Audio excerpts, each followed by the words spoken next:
Bonjour à tous. Je voulais simplement signaler un petit peu toutes les structures, toutes les associations qui vont venir intervenir aujourd'hui. Il y a donc Amnesty International, il y a le CIAL, Droit Devant, RESF 92, AFPS Nanterre, HDOM, ASTI et le MRAP Nanterre. Voilà, je tenais à préciser tout ça. On peut déjà les applaudir. Bon, alors vous comprendrez que ma tâche, elle n'est pas très aisée parce qu'on m'a dit, voilà, tu vas parler de la situation internationale, tu as à peu près 15 minutes, 20 minutes pour en parler. Donc je vais essayer de faire 15 minutes, mais l'ampleur des transformations, vous imaginez que c'est pas tout à fait aisé de synthétiser tout ça et de donner une grille de lecture compréhensible. Je voudrais commencer en introduction par vous dire que il y a quelques années, quand on parlait des relations internationales, on parlait de blocs, on parlait d'alliances, on parlait de confrontation entre États. Et les États étaient au centre des relations internationales. On va dire les États modernes, avec un prince ou bien une bourgeoisie qui exerçaient leur souveraineté à l'intérieur de frontières. On a vu naître ce qu'on a appelé la souveraineté nationale. Et au nom de cette souveraineté nationale, on dirigeait l'intérieur d'un pays et on entretenait des relations avec d'autres. Et au sein de ces États modernes se sont constituées des hiérarchies, des dominants, des dominés. Et le monde du chacun pour soi, et on est dans une phase actuellement dans les relations internationales de recomposition. Mais ce qui est intéressant de retenir, c'est que pendant des décennies, le diplomate et le soldat ont été les acteurs exclusifs des relations internationales. Or, depuis quelques décennies, eh bien, on s'aperçoit que la puissance joue un rôle moins important dans les relations internationales. Alors, entendons-nous bien. Quand je dis que la puissance joue un rôle moins important, ça ne veut pas dire qu'il n'y a pas de grande puissance. Et jamais les États-Unis n'ont été aussi puissants sur le plan militaire, sur le plan technologique, etc. C'est pas ça dont il est question. Avec l'effondrement du bloc soviétique et de la logique des camps opposés, eh bien, la logique d'affiliation à une superpuissance a perdu son efficacité. Et on a vu apparaître, pour un certain nombre d'États, une plus grande marge d'autonomie. Ça, c'est le deuxième facteur. Et puis le troisième facteur, qui est considérable et qui est extrêmement important, c'est évidemment la mondialisation. Sont complices. Aujourd'hui, quand on prend l'exemple de la Turquie, membre de l'OTAN, qui est aussi alliée avec la Russie, qui est alliée avec l'Iran, ce n'est pas une alliance. C'est une unité de circonstances dictée par la situation, et la Turquie aura beau jeu de changer de camp comme cela lui sera indispensable. Alors on voit bien aujourd'hui que les questions sociales, elles sont infiniment plus structurantes que les questions géopolitiques. Alors, je vais accélérer un petit peu parce que, pour terminer, on voit bien aujourd'hui que, en réalité, c'est le maillon faible des sociétés qui dictent l'agenda international. Et je voudrais terminer par la dernière caractéristique du monde actuel, parce que ça nous concerne directement. La première phase, l'acte 1 de la mondialisation, ça a été la mondialisation ultralibérale, qui a asphyxié le social et délégitimé totalement le politique. Cette mondialisation libérale, elle a eu une double conséquence. D'abord dans les pays riches. Cette mondialisation, elle est perçue dans les pays riches comme une double dépossession dans la population. D'abord, on n'est plus seul au monde. Et la deuxième chose, les autres vont venir nous ruiner. On est menacé par les périphéries. On voit bien l'élection de Trump, etc. La peur du migrant, la peur de l'autre, etc. Au sud, la mondialisation, elle suscite des espoirs, mais elle suscite en même temps une rage et une frustration extraordinaires. Alors pourquoi c'est intéressant d'observer ça? Mais en même temps, et c'est très intéressant à observer, ces mouvements ne disposent pas aujourd'hui de projets politiques alternatifs. Ils ne sont pas structurés autour d'une idéologie, ils ne sont pas structurés autour d'une ossature politique. Et même, je crois qu'il faut aller plus loin, dans les mouvements sociaux actuels, on se défie des organisations politiques. Ce qui devrait amener les organisations politiques à réfléchir sur le sens de leur engagement auprès des mouvements sociaux. En aucune manière, les partis politiques aujourd'hui ne peuvent être les porte-paroles au sens traditionnel. De militaires, une tribune d'une vingtaine de généraux disant qu'il faut se donner les moyens de briser les hordes qui viennent des banlieues, les hordes immigrées, etc.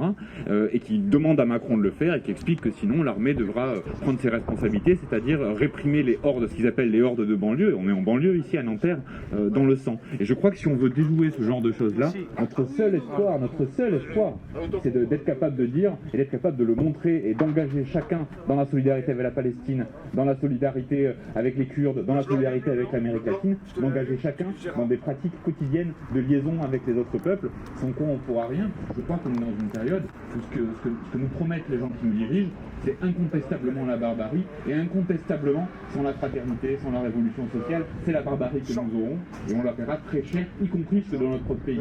En nous battant pour la solidarité internationale, on se bat aussi, je crois, pour les conditions dans lesquelles on vit dans notre pays. Enfin, je veux dire. Bravo.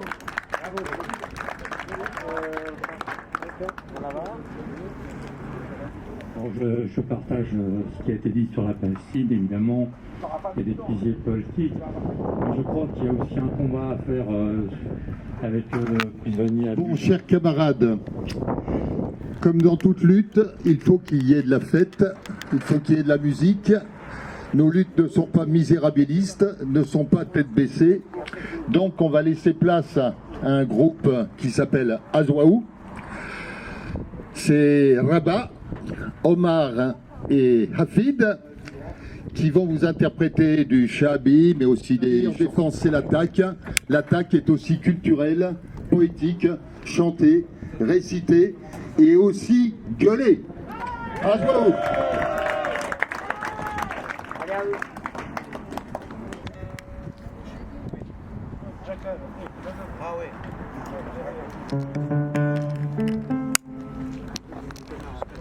Clavier. Tu l'as? Attention. Heureusement.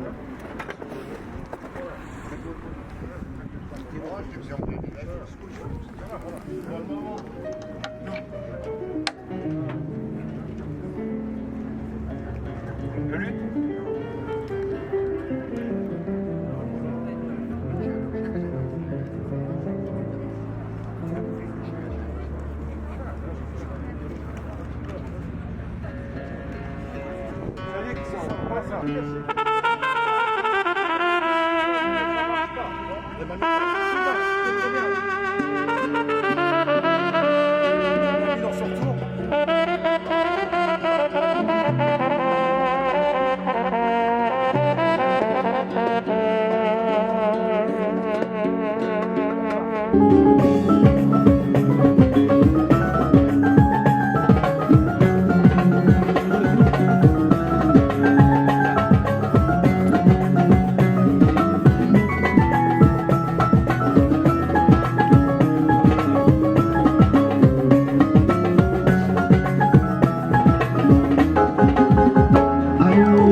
الأمر ربي العالي ألف الناس عزيز في الريمة يا رب الملاك كاس مليان كاس مليان كاس مليان في قلبنا وفينا كاس مليان كاس مليان كاس مليان في الناس تروحنا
Merci.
Continuer à danser encore, voir nos pensées enlacer nos corps, passer nos vues sur une grille d'accords.